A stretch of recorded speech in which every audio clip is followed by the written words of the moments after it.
सर्व भक्तांचं स्वागत आहे नागेश्वर जोंगा या चॅनलवर। आपण या व्हिडिओमध्ये बघणार आहोत शिवभक्ती पारायण शिवराज स्वामी हळीकर यांचे। अशाच नवनवीन व्हिडिओसाठी नागेश्वर जोंगा या चॅनलला सबस्क्राइब करायला विसरू नका, जेणेकरून नवीन व्हिडिओ तुम्हाला या चॅनलवर भेटतील। छत्रपती स्वामी महाराज की जय। छत्रपती डॉक्टर शंभुलिंग शिवाचार्य महाराज की जय।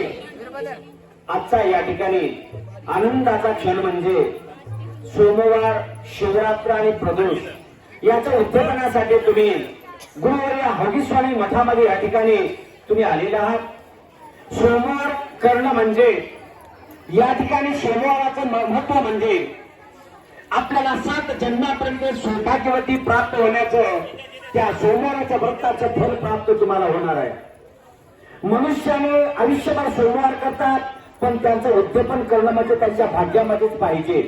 बरेच जण त्या ठिकाणी उद्यापन न करतात, त्या ठिकाणी आले तसे परलोकात निघून गेले, पण त्यांच्याला उद्यापन झालेलं नाही। पण तुम्ही आज महत्वाचं भाग्यवान आहात की तुम्ही सहकुटुंब दाम्पत्याने पती पत्नी मिळून उद्यापन करणं हे सगळ्यात महत्वाचं पुण्य आहे। पती पत्नीने महत्वाचं पुण्य म्हणजे पती घरी ठेवायचं आणि उद्यापन करायचं, हे भगवान शंकराने सांगितलेलं आहे। पार्वतीसह भगवान शंकराने त्या व्रताची पूजन सांगितलेलं आहे, त्याचं फलप्राप्ती तुम्हाला सांगितलेलं आहे। पण या ठिकाणी ज्याच्या भाग्यामध्ये पती आहेत त्यांचं पुण्य म्हणायचं, त्याचे पती करत त्याला अर्ध पुण्य म्हणायचं। काहीतरी आपल्या मनाला समाधान ठेवायचं, कारण पतीने तुम्हाला आज्ञा दिलेली आहे की मला माझा संसार बघायचे, तू आपलं देवपूजा कर। पत्नीने केलेले पुण्य जे आहे ते पतीला अर्ध प्राप्त होत असतं, कारण पतीने जे दिलेलं सर्व काही सहकुटुंबामध्ये पैसा अडका जो आहे तो कोण कमवून म्हणतो, पती आणतो। आणि पतीने पैसा दिला म्हणजे तुम्ही इथं आले असंही तुम्ही मी म्हणण्याप्रमाणे मनामध्ये धरू नका, कारण तुम्ही केलेलं पुण्य म्हणजे पतीला अर्ध पुण्य प्राप्त होतं। हे सोमवाराचं झालं।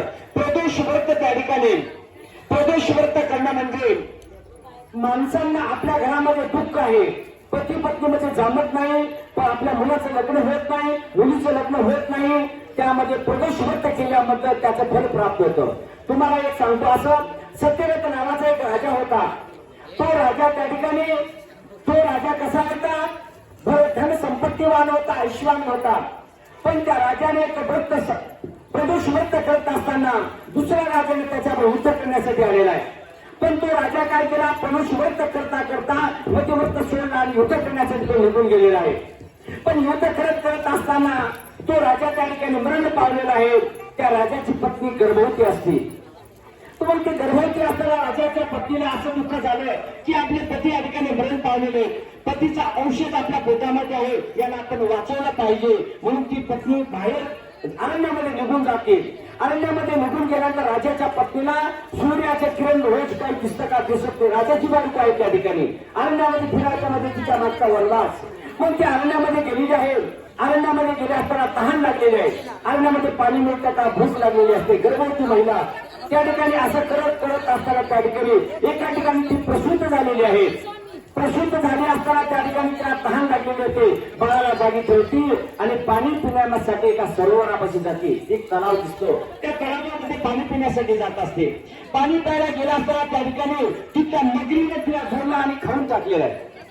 मग ते बाळ अरण्यामध्ये एकटं असतं।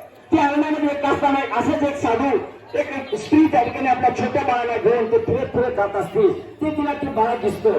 बाळ दिसला असताना ती बाळ माऊली म्हणते, हे बाळ कोणाचं आहे, कोण ठेवलंय, कसं ठेवलं, आपण या बाळाला उचलून घेऊन जावं असं ते भाग्यवान माऊली त्या बाळाला उचलून घेऊन जात असते। पण जात असताना तुम्हाला सांगतो, राजा अर्धवयामध्ये का मरण पावला, त्या स्त्रीला मुलीने का खाल्लेली आहे।